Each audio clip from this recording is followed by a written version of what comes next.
Hey Soul Tribe, it's Kate and Kerry. We are so excited to have you hear this new episode. Please review and subscribe at the end. It's free and it helps us keep spreading our message to you, our awesome listener. Thanks so much and enjoy the episode. What's up, guys? It is Kate in New York with Soulsessed Twins. Hi, guys. Kerry in California. Welcome to another rockin' episode. Kate and I are going to be discussing the benefits of social media and how to make it work for you so that it actually feels good when you go onto it. Yeah, this was such a great suggestion from one of our own in the Soul Squad who asked us to go over this and how to, have social media benefit you instead of not benefiting you. And also not only social media, but people, places, and things in general. I feel like I remember, the first thing for me was a thing. And the biggest thing that I knocked out of my life was drinking, stopping drinking. Then it was like, people and places kind of just tumbled into each other once I gave up that one like really bad thing that I was doing. Yeah, I was going to say, what kicked it off for you? What kicked it off? So yeah, same thing. Obviously not going to bars for a while. And I have just a different experience altogether. So Mm-hmm. I wasn't around anybody that I knew. I came out to California and, was just sort of in this environment that was secluded anyways. So, and then I didn't know anybody there. So I really removed myself in, an extreme circumstance. Well, and I was going to say that too. I didn't really have social media. I don't think any of us did up until 10 years ago.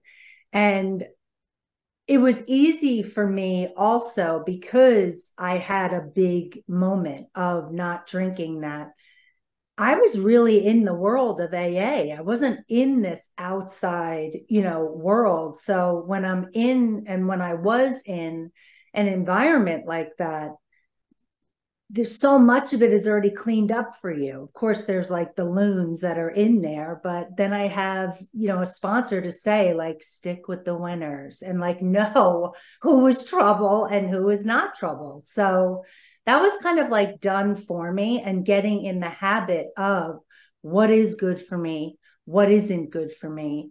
I kind of that was like my jump start to it.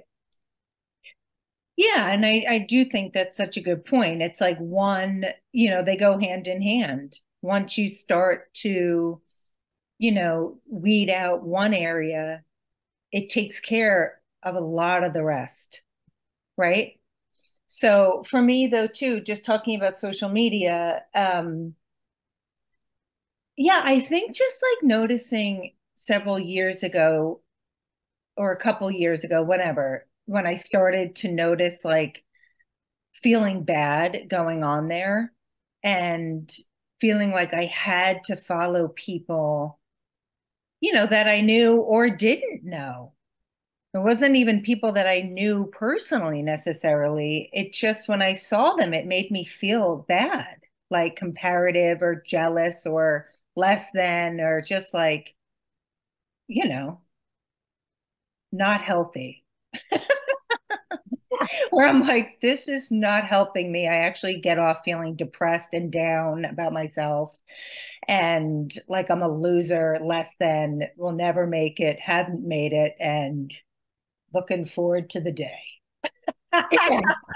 And how it's so important, this whole part of us, this mental health part of us, that we all jump to physical health and working out or not working out, but it's always something that you can say like, oh, I need to get to the gym, or I've gotten to the gym. You're either healthy or you're not healthy, but you're talking about it. And still it's like this mental health stigma of keeping it all to yourself, what's not working for you, what's making you sick, meaning mentally, what's bringing you down, what isn't serving you in a positive way. And we don't talk about it. So then when we keep all this stuff in, it just grows. It gets bigger and bigger. And it's so true. I really always stress that, like, well, I don't know about always, but lately it's really hit me, especially during COVID, how it's totally fine to say I'm going to the gym and everyone's like, oh, but it's like still so taboo to say I'm going to see my therapist or I'm getting help, mentally in some way, where it's like, oh, what's wrong? But it's like really the trio, right? Mental, physical, spiritual, and they do all work together. So you can't just treat physical. It does help, of course, mental and spiritual, but it's not the focal point, and it needs to be, so that actually it improves your physical once you're working on the mental and the spiritual. yeah, they really do all go hand in hand. But I have to say, like being out with a friend this past week, and that just like rolling off of her tongue, like, yeah, well, that's a major part of why we're in marriage counseling. And it was like, wow, this is awesome. But again, I've also weeded through so many friendships and people that my circle now, the people that I'm around, are Would say that. vulnerable enough to say that, are open enough to say that, are honest enough to say that, and that life in general is needed to be worked on. And this was really cool because I was looking into it, and Harvard did a study 80 years ago with 1,300 participants on the secrets of human happiness and well-being. And they found the 5 most profound lessons from the longest study ever conducted on human health and happiness. The number one lesson was happiness is most profoundly influenced by the quality of our relationships. So strong and supportive connections with family, friends, and community lead to a more fulfilling and happier life. And then the number 2 lesson was your emotional well-being directly impacts your overall health. And that's what we're talking about, is we don't realize what we're taking in on, either it's on a tablet or it's on TV or it's in our everyday life, how much it affects us. That whole thing about who your five people that are around you are the most influential people around you. And it's saying like, we have to prioritize self-care and seek therapy if needed, prioritize our mental well-being. This is what it's all about. Yeah, I mean, and no one can escape it. It's like, sorry, if you're human, you have it too. Like we all have a brain that needs to be taken care of. Mm-hmm. Same thing as a body, same thing as all of it. Yeah, it's funny because I think out here too, like everybody is way more open about that stuff. Like the girls and, women, if I'm ever around, Billy's friends' moms will mention stuff, it's just more open about therapy and all that stuff out here. So I think, yeah, East Coast, it's probably more like, oh, a bigger deal, but it is way more.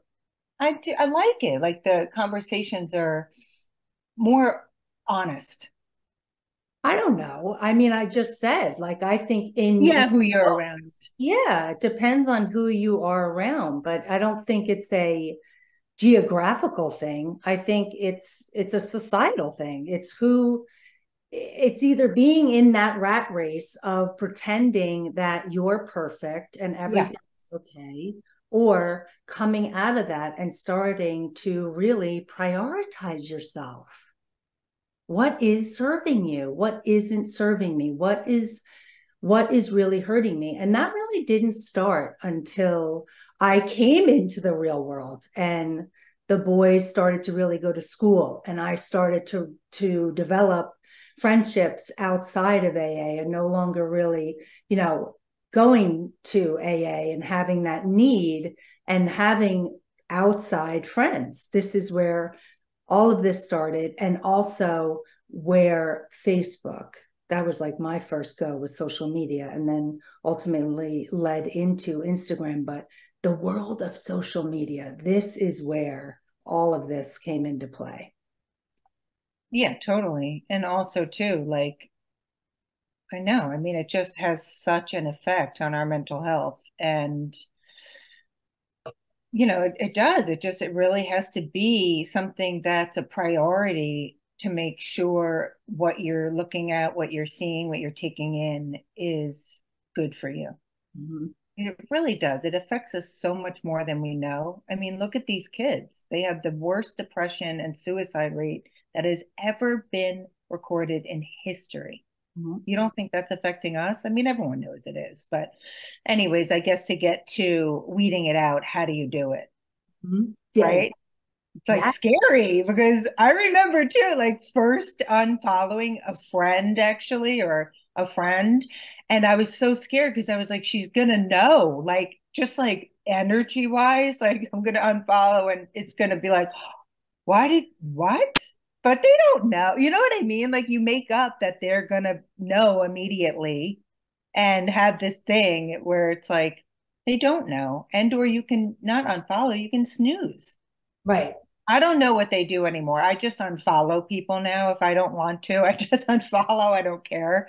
But I think there's a snooze button or something, right?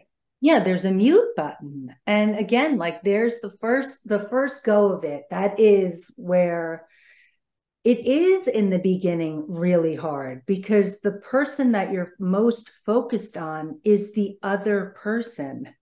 You're not thinking about you first. You're wanting to, but you're not there yet. It's the first go of taking care of yourself. So, yeah, that first mute, you know, when you first mute someone or when you first unfollow them, it's scary.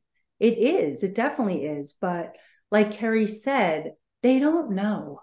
They don't know you're doing that. And the more you do it, what really helped me a lot was then cleaning out my social media feed into things that were so positive, like Instagram. That's really where I am at these days with social media. If and when I am on it, the uh, hashtagging self-care, hit search. What comes up is incredible. It actually was one of the tools that really got me to catapult into this next life, this next hurrah with Soulsessed Twins, and to be able to have the courage to come out so openly and share my story. So much of that had to do with Instagram and what I was feeding myself. There was so much power in those quotes, in the motivational quotes of taking care of yourself and putting you first.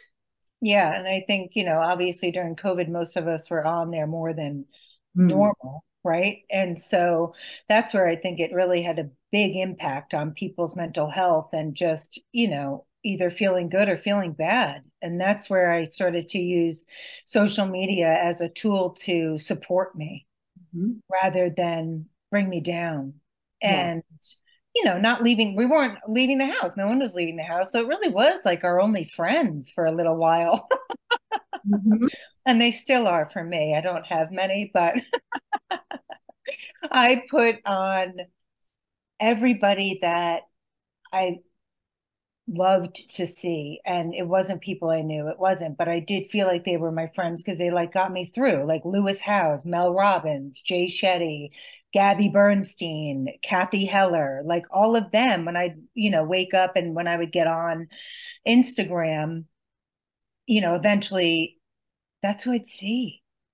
And it would be like all about taking care of yourself or inspiring me somehow or motivating me or encouraging me in some way to get through what I was going through. I mean, I was leaving a cult at the time. So I really needed the support, and seeing anybody that I was seeing, I was unfollowing, and I needed the help and it was there. And I was like, fuck, social media is amazing. It's not all about keeping up with the Joneses and comparisons. In fact, that shouldn't have anything to do with it. It should be all about supporting yourself and feeling good and getting great tips and all this stuff. Yeah, well, what you're speaking of Mel Robbins, she recently had said social media should not be for people you know. It should not be for that. It should be for looking at, hobbies or interests or motivation or sharing things that really has more to do with your work. Of course, that's because now Kerry and I are really, unfortunately, in this world of social media and having to be on it so much that it really does matter. Basically what I'm feeding myself on there every day. And there's so much inspiration. There's so much confidence building, believe it or not. There's so much that you There's get. so much wellness on there. It's unbelievable where it does become fortunate. It's like, right? Where it's like a fortunate thing to have now that we're like, oh my God, look what's at our fingertips. These professionals that we would never have a hold of like this personally. You know what I mean? And also, too, when you unfollow somebody and stuff, it's not personal. It's not about them. It's about you and finally taking care of yourself to where your wellness and mental health and well-being matters more than their feelings about what you do.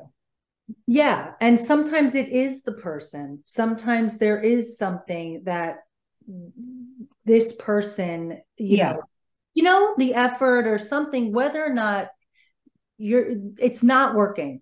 It's not working, but you feel obligated to keep them in your feed. And every time you see them, it's like, it's not positive. It feels like shit.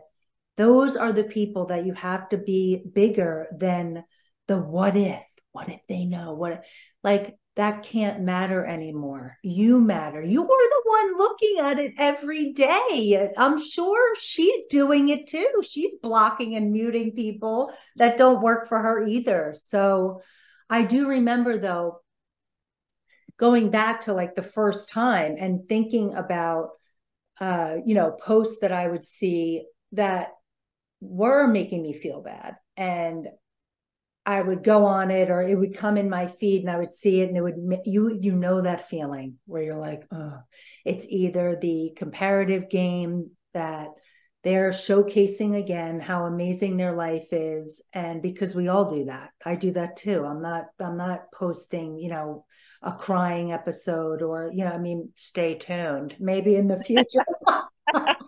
Here come the tears. Yeah. And, then wanting to go back to their post and just to look and like torture myself. And those are the moments where you have to say, before you do that, think it through. Is this going to hurt or help me after I look at this? And does it really matter? Yeah. I mean, like what they're doing. Like when I see it now, like everything, I feel like I can just see through everything so much more too, that it's just like an obvious, it's like, great, awesome. You're doing it again. Like, I just want to be on there for stuff that's useful and helpful. I don't care. And I don't have time anymore. You know what I mean? To sit there and be like, what's Susie doing? I'm like, I don't give a shit. And it looks more like staging to me more than anything else. Once you start to weed out and get healthy stuff in, you're just like, you see it for what it is. I just don't care as much.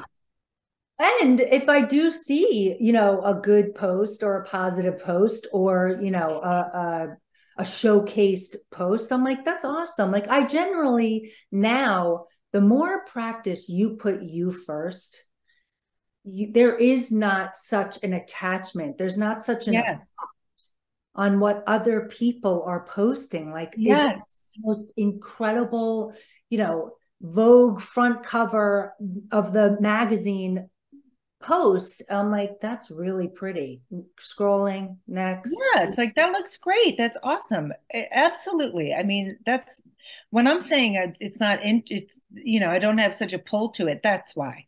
It's like you get the health of social media and it's like, it's not such a because it's not all you're seeing. Yeah. Know that there's more to the whole thing, and it's just, it is what it is. And I still love and support, and I think it's great when I, see people having a good time and posting their families or whatever it is. It's like, of course, it's lovely. It just doesn't bring me down anymore, or as much. Of course, it depends on the headspace you're in and what you're going through, but largely it doesn't, because it's not all I'm seeing. It really, in the beginning, that is what it will feel like. That's the whole reason of Xing these feeds out, is because it does bring you down. It does make you feel less than. And once you start showing up for yourself and muting and taking out these accounts that aren't good for you, that, yeah, the effect, the sting completely lessens, and if not, is not there anymore. Of course, Yeah. it will depend on the day. Sometimes Yeah. you're in a low mood or Yeah. whatever, you see something like that, then yeah, it's going to hit you. But for the most part, you will all of a sudden be hearing yourself first and saying, oh, do I like this feed? No, I don't really like that. Okay. And then like that's first. The second thought isn't, oh, but they're gonna feel bad, or they're gonna, like, you start to change your mental dialogue with yourself, because you're starting to hear yourself. You're starting to trust yourself, and you're starting to prioritize and love yourself. And also too, you get to realize like you don't matter that much. They have no idea if you're looking or not. You know what I mean? It just becomes like the boogeyman just gets like blown out of the water. You're just like, I want to see this or I don't. Like that's it. That's really what it's about. But also too, though, with family, I guess, people have larger families and friends, that it is a little probably scarier to to try and to do, because I just saw this post the other day where it's like, when you saw, actually it's funny, it was Mel Robbins. Yeah.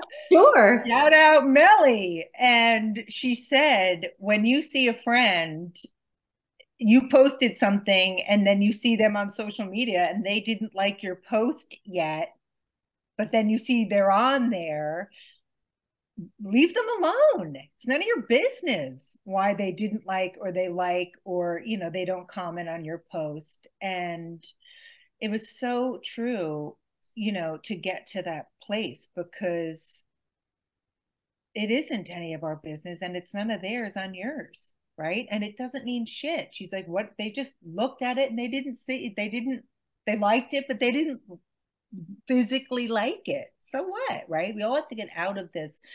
That's what social media has done. It has really created this massive lust for approval and recognition and attention from others in order to validate if we matter or not.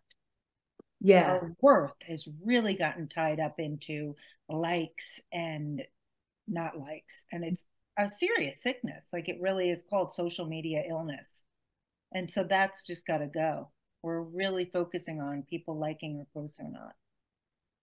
Oh my God, this is so great. Because on Instagram, I remember seeing then like one quote that was like, be very weary of the person that sees your stuff and never likes it. It was so great.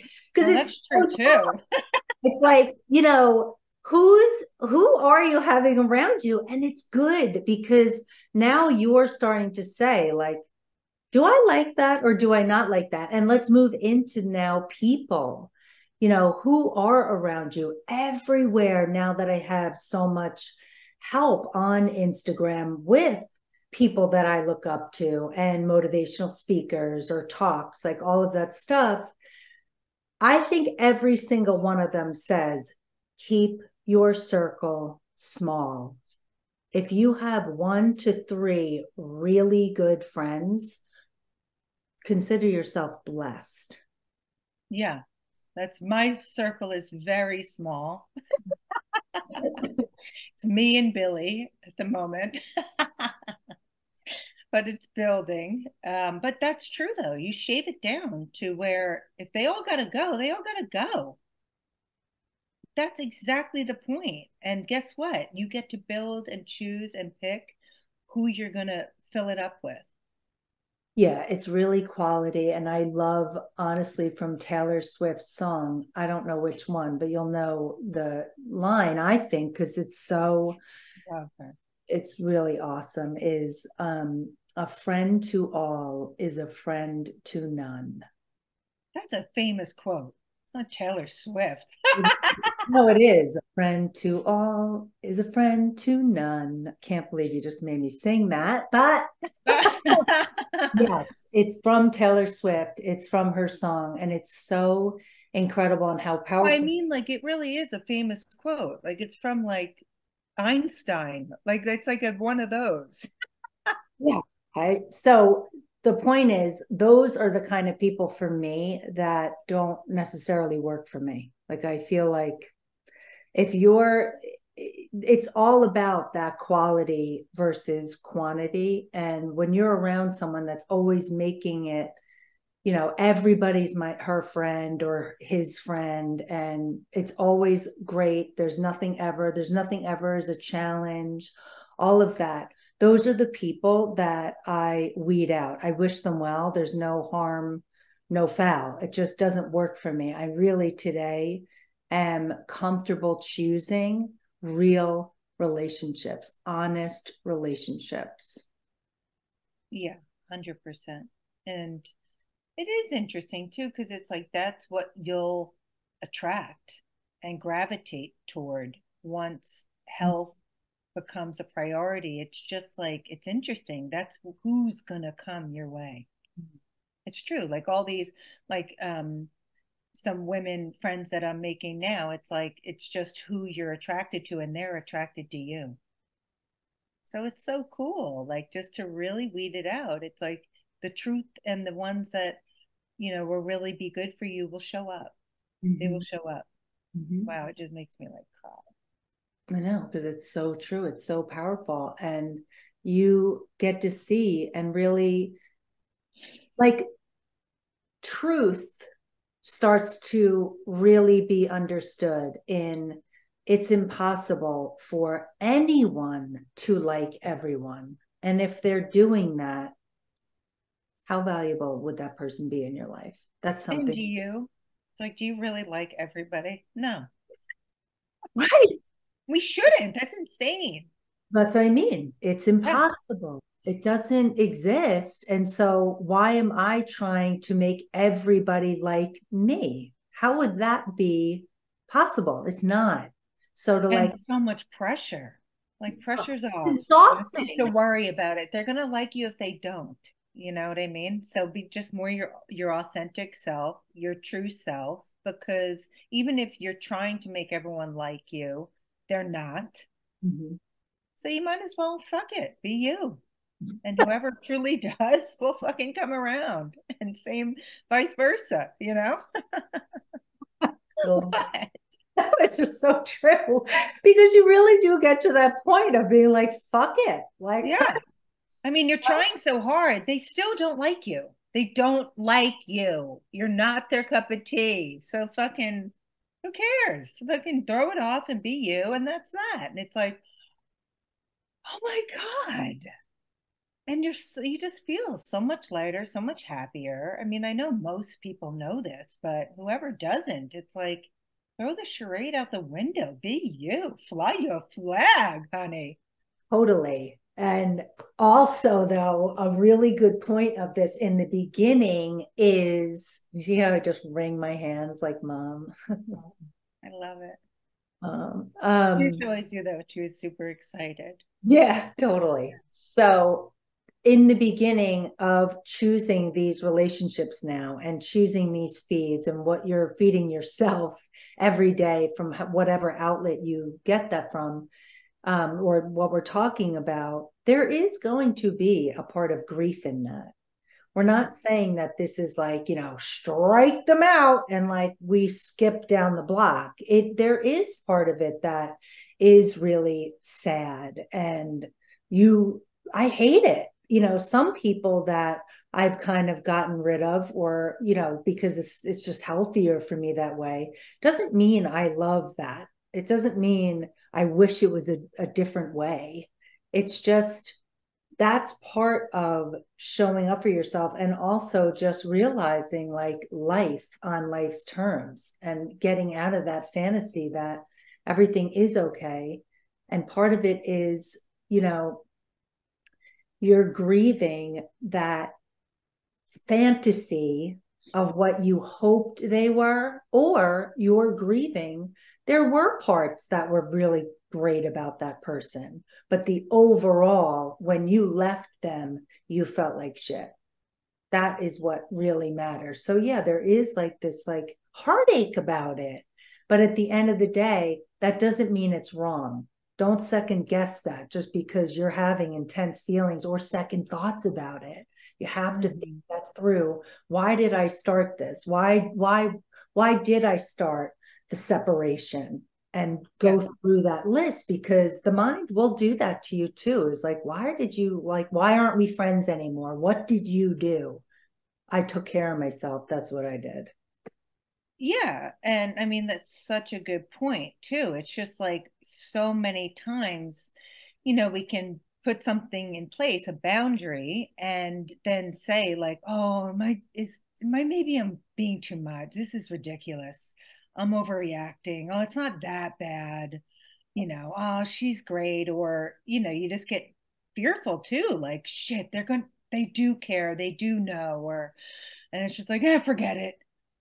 I'll go back. Or, oh, it's fine now.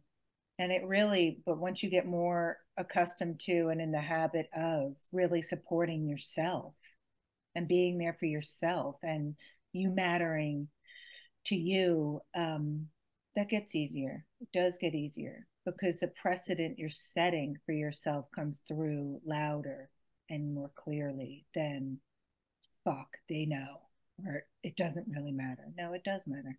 You get to really see the impact. What is the impact here that they're having on my life? It's not that great. And that will really matter a lot. Yeah. And to bring in affirmations of, yeah, this sucks, but this is better for me in the long run. Right. Or, gosh, am I wrong to do this? No, I'm not wrong. I'm taking care of myself today. I know better today. I know better. And like gaslighting yourself. Mm. Like, oh, it's not that bad. Oh, maybe it wasn't, that accurate on how I'm assessing this. And it's like, no, don't do that. And also, something you said that was really good. I don't know, menopause. No kidding. Next episode. Brain dead. Yeah, totally. So those are tips for me of how to do it. You have to, for me too, bring prayer in if you need to, like give me courage to start this process of taking care of myself. And really everything that you can consume, reading in a book, online, on Instagram, all of that support, looking at the friends that really are there for you, that you have to ingest that tenfold, especially in the beginning. You can't get enough of it. So really, that's the way that you're going to really change and take care of yourself. Yeah, and actually it's funny. It's like you can use social media to put in like support, hashtag support. I don't know if you can do hashtag support cutting people out of your life. Yeah, you'd be amazed. You'd be amazed. And also too, like, well, as we're getting older and stuff, like we don't have time for bullshit, It's like I don't have time for this shit. Like I want goodness in my life. And like, is it reciprocal? Is it reciprocated? Right? It's like you're trying to be such a good friend to somebody. It's like, are they to you? That's a good thing to look at.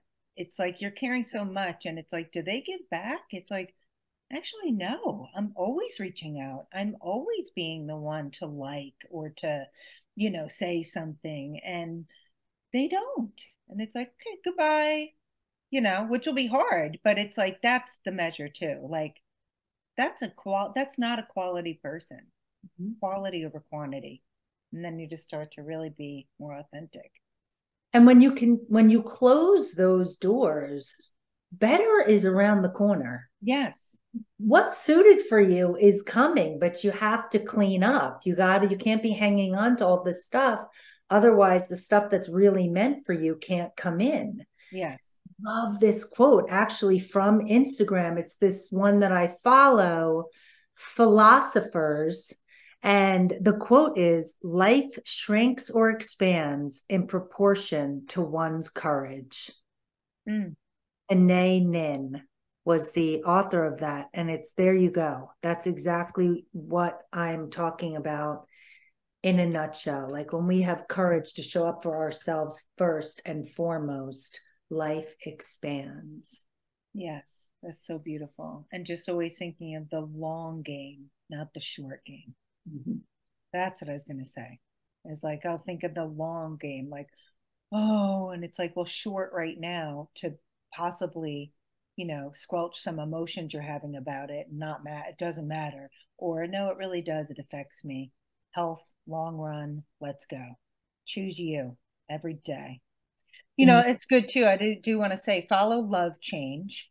They're an amazing, we could give a couple, things to follow. Mel Robbins, amazing. I mean, I can. Well, you know what too is, look on a lot of our stories that we post are from our positive people Yep. that we follow. I love too the good quote on Instagram. Yeah. There's so many. I mean, There's so really, many. I would just hashtag self-care or losing garbage. Garbage out, wellness in. Totally. Seriously. The next is Bravo. Gotta go. What is wrong with me? I watch. What are you talking about? I know that's my Bravo. And I'm looking at them and I'm like, the insanity that goes on. Like, could you imagine ever talking to any human being in your life, whether you like them or not, the way that these girls do? Like, do you think it really exists? I mean, yeah, because some of like the cult that I was in, it was like all about being honest. You would say things that were so inappropriate and very hurtful, which is fucked up, because now I'm like, in society, I'm like, is this normal to say? And it's like, because you get stripped of all social normalcies. So now I'm like, that was probably inappropriate, but but it is. It's like watching a car wreck. I can't. That's like my only guilty pleasure, whatever is. But sometimes I can't take it. I'm like, I can't. This is really affecting me.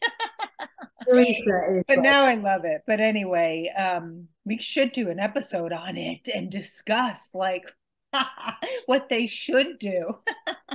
I know. I mean, Judice should just get instituted. I mean, she just needs to get locked up. I mean, she is insane. And the husband is about. Oh, Louis, have fun with him, honey. You really got a good one. He's crazy. He's gonna murder all of them. You can't imagine. So there's a group text here. We're like closeted. Oh my God. It's with husbands too. It's so amazing. And oh my God. I named the group text Bravo Hotline. And we literally say, oh, it's so funny when you see the husbands. Like, I had a really bad dream about Louis saying, I'm going to get you, and his name. Like, no. We all said that Louis is going to kill Teresa. Oh, that's so crazy. He's going to have them all murdered and then kill her. I mean, it's so fucked up. Anyway, I hope that doesn't happen, obviously. But he's a nutbag, man. Ooh, be careful. God bless Joe and Melissa. I love Joe Gorga and Melissa Gorga. God bless you. And I'm pissed at Andy for not more exposing like what psychos Judice and the other one are. But it is true. It's a show, and he wants them to be on there in case that he wants them back, because I don't think they're coming back. Oh, really? Yeah, I think I read something. Louis, I saw the reunion last night. I was like, or the other night, whenever it was, I was like, you're crazy. And then I heard something, he may not be coming back. But anyway, maybe we'll get into it. Who knows? Anyway, Soul Squad, we're so happy to have you here. We love hearing from you. Please continue to reach out. We love the topic suggestions. This was a really good one. And I hope that we helped in any way that we could help you. Yeah. And shoot in any recommendations. So we love you. We'll see you next week. I was going to say Rex, but I'm like, well, they know it. Anyway. All right. Goodbye. Bye, guys. Till next time. Stay tuned, guys. We are thrilled to be here with each other, and feel so privileged to try and carry a message of hope and positive change to one other person out there. So please subscribe and review and share our podcast to reach that person. And follow us on Instagram and Facebook at Soulsessed Twins and get daily inspo and connect with us. Let's build this community together. 100%. So come back next week and we'll see you then. Get soul-sessed with us, Soul Tribe. That's it. Bye, guys.